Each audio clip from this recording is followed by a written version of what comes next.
April 27th made me proud to live in the Tennessee Valley. We went out there to do our live shots for 5 and 6, and the storm picked up. We had to break down, and at that point it was, let's get back to the station. There's another line coming. We need to kind of regroup. And so at that point, I remember coming back to the station, and it was chaos in the newsroom. I mean, everybody had their place they needed to be, and they were doing their jobs, but the scanners were going crazy. The weather system radios they didn't stop. They just kept going, and it gave you this kind of feeling of it's going to be a long night. They sent a photographer and I out to the Collegedale area, kind of close to Appleton, and that last line that came through, we were sitting in our car, and there was hail coming from both areas. Wind was rocking the car, and our thought was we need to get out from under the trees. So we did the best we could to just find a safe spot, and we sat through it. And then at that point, we got the call that we needed to go further into Appleton, that there were some entrapments. And I remember showing up on scene, and the road was completely blocked. And even the first responders, the neighbors who were coming out that night, they just had this look of complete shock. And I think we probably did too, because you couldn't get from one side of the road to the other, and knowing that they were looking for small children, they were looking for people's moms and dads. At that point, it really sunk in that this is bad. This is really bad. I think in the initial hours when we got out there was so much that needed to be done right then. And there was kind of this internal battle of, am I a reporter or am I a human being right now? And you really just had to do your best to be both, because part of me wanted to just pick up a chainsaw or a flashlight and run in there and help the way that I could.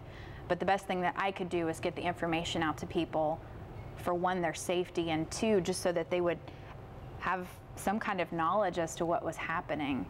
So that was a hard time.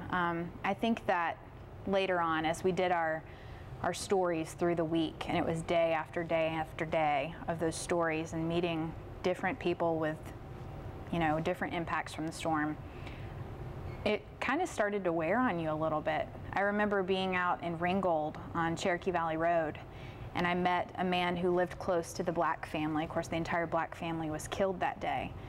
And just standing on the side of the road talking to him, he started to cry. And I'll be honest with you, I felt like the best thing I could do was just stand there and cry with him. And it was a very human moment, and I think about him all the time. It was a privilege to be in those moments with those people. They were in such despair. They lost absolutely everything, and we showed up to ask them to tell their story, and I think it was a privilege to be able to do that. It made me proud of our community. I have so much respect for the first responders who go into those situations.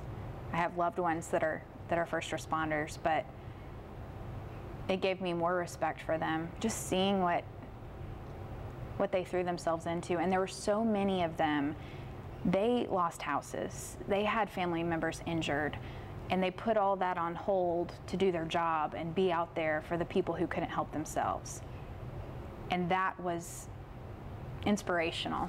It was incredible to see people take care of other people. And they've continued to do that. Here we are a year later, and we're still telling stories about recovery and, after the storm. That's our motto, but Chattanooga's still here after the storm. Ringgold is still here after the storm, and it's so cool to drive through places like Ringgold now and see those buildings popping back up and see people smiling again.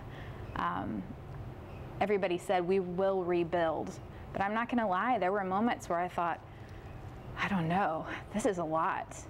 But they've done exactly what they said they were gonna do. And I think it made our community stronger.